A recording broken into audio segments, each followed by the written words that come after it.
Hello, my name is David, and this is the Numismatic Minute. Today, I just thought we'd go ahead and do a progress report on two of my collections, my typeset and my Lincoln Cent set. Now, you've seen the Lincoln Cents and you've seen where we are, but I've made one addition today and several additions to the Dansco that I've been trying to put together, and I want it to be kind of a high-quality set. I've talked about it before, and haven't seen it because it hasn't come in. I haven't been able to get it. It's been lost in the mail until a couple of days ago. And I finally have my Dansco 7070. And I'm excited to have it because I paid significantly less than what most of these sets are going for right now in the condition that it's in. Turned out to be in fantastic shape. Supposedly used, not a single page was used. I think the pages are brand new. You've seen all the coins that are in here right now. They either came from my other typeset, which I showed previously, or from the coins that I've purchased from other stops at my local coin shops. But today I've added a few more, and I wanted to touch base on a few of those, and then I'll throw them in the set, and we'll hash back over what's in there then. But enough talking. Let's go ahead and start looking at the coins. And we'll probably go from least interesting and work our way up. First and foremost, I have a fairly nice toned war nickel that's in my set right now. I believe it's a 42p, but that doesn't matter too much. It's got some interesting toning to it, but I now have a nice BU example of a 43s, and I think it looks pretty good. Definitely in better shape than any war nickel you find in circulation if you're lucky to find one. It's got some nice luster on there that the other one still has, but it's hidden by the toning. This one looks fantastic. So I'll be throwing this in the album just as quickly as I can to make sure that it's safe. And I'm excited to get it in there because it's going to be nice and safe in that Dansco album. Also, we're going to have a silver 1972 Ike dollar. Need an Ike dollar in the set. Thought, why not go ahead and make it silver? They're cheap. Put something nice in there. And this one was the best one I could find. I looked in several cellophane protected Ike dollars, and all of them were abraded in one way or another. You've got something that is in the mint seal, been protected, lived there for 50 years, and every one of them except for this one looked circulated, so I was excited to find it. Also, another mint set. We're going to wind up using this for our 64 Kennedy, as well as having a nice uncirculated silver dime in there as well. We won't be using it for the 64 quarter because we've already got that nice toned 55 in there already, so why ruin it with a clean quarter that doesn't have any nice toning to it. And for a good looking for a good looking clad silver half dollar, I went ahead and went with this special mint set, which is almost a shame to crack out of there, but it was cheap, so why not? They can be replaced, and there's plenty more out there. There's the blue holder that it came in. I think they're kind of cool. I wish we'd go back to sending them in something like this instead of what we have now. Also, sticking on the less interesting side, but still getting more interesting, here is a Trime that I picked up today. Gonna have to look and see if I'm really gonna wind up putting this in the set. I think it's a little low on quality for what I'm wanting to put in there, but we'll look at it. And then to round it off with the Bicentennial silver that's going to go in there, and that one is silver, as well as the quarter that I'm going to put in there as well. Thought again, they're cheap, they're common, why not go ahead and put some silver in there to make it worth our while. And to finish it off, I think we have two more coins that I'm going to be putting in the album. That's a 1917 Type 1 Standing Liberty quarter, and I'll try and get it as in focus as possible so that you can see it. It does indeed lack the chainmail for the Type 2. So that's nice to have, and it's clear enough and in good enough condition that you can tell that it is definitely a Type 1. So excited about that. And last but not least, I needed a commemorative dollar to put in the set. So I thought, why not go ahead and go with a 1987 Constitution half dollar. Not a half dollar, but a commemorative dollar. And it looks pretty good. I have searched this coin top and bottom to find where the MS69 part of this comes in. Where's the error? Where's the problem that brings it from a 70 to a 69? And I can't really find it. I have no problem cracking this out of the holder because they're readily accessible, and not worth a whole heck of a lot of money. So that all is what's going into the Dansco 7070, but I have two more purchases that I made, one of which was intended for the typeset, but I'm just not sure I'm going to be able to crack it out of the slab to put it in there. It's probably going to wind up going in the safe.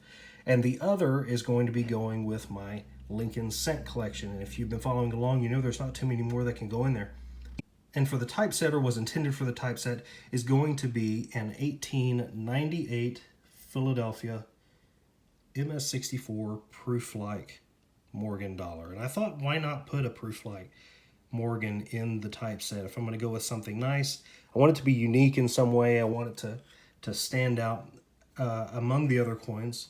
But this one's too nice to crack out of the slab. I was prepared to do it as soon as I paid for it, but I think I'm going to wind up putting this in the safe. I think it's definitely going to do better later on. And my wife likes proof coins, so why not go ahead and have a proof, keep it in the safe that she can look at. If I can ever get her into coins any more than she already is, that's my best bet of doing that. And last purchase of the day, a 1931 S in XF45. And it's not a bad looking coin.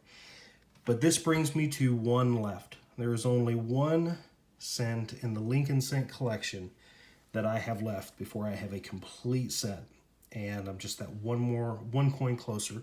This one's one that I could have picked up earlier for how much it is, but I just hadn't looked for it. It hadn't been on my radar. Found that it was missing in the set, realized it was a key date, and second rarest, I believe, second rarest of the Lincoln cents. So it was time to pick it up, and here it is, and got a good price on it as well. And that's all of the purchases for today. I'll go ahead and put those in the Dansco 7070, and we'll wrap up the video with just one more look at the typeset. So, be back in just a moment. And we are back. All of the coins are now in the album, and it's starting to take shape. So far, everything looks to be pretty good. Everything fit well, except for the 1838 large cent, which I have found that not only in my set, but in others as well, the hole is a little large for that particular coin. I get to look forward to one of the dollars being a little small as well, the hole for it at least. Other than that, everything fit pretty well, and I think we're looking okay. Everything in here has some significance in one way or another, right down to this 1970D. On the face of it, doesn't look to be very interesting, but if you can tell, I'm trying to get the lighting just right, you can see the Lincoln Memorial through the obverse. It's hard to hand it to somebody and say, hey, look at this, and you can see it if you hold it in the light just right. And nobody can ever find the light just right. So here it is. I'm doing it for you. You can see it right there. Go ahead and post in the comments below if you think that's anything worth looking into further. But these are the coins that I have installed into my Dansco 7070. And I'm pretty pleased with it so far. Some pretty good examples. And this one in particular, I've already been offered an upgrade on it, but I think I'm going to keep this one. The significance of that particular coin, the Liberty V-nickel, is that's one of the first coins that I ever had. It's a coin that my grandfather gave to me, so I'm definitely going to go ahead and keep that one in the set. Though I could get a better example. I had a nice BU example offered to me earlier today. I think it was MS64, but I'm going to keep this one. If I ever go off and try and do a V-nickel set, maybe I'll go after that MS64 and throw it in there. But right now, I think I'm going to go ahead and keep the one I already have and enjoy the memory, right? Enjoy the beginning. And I think it's fitting that it would go into this typeset. The significance of it being the only typeset that I put together. So I want it to be of some nice coins or some memorable coins. And there's that 1917 Standing Liberty. It looks really good. And then the 55 with some of the nice toning going around the edge. It looks pretty good. So we've got those special mint sets cut open. And everything looks pretty good. I'm beginning to question if one of those mint sets, which should have been regular business strike, might have been a proof. Or if the coins just turned out exceptionally well. A good example is this 1964.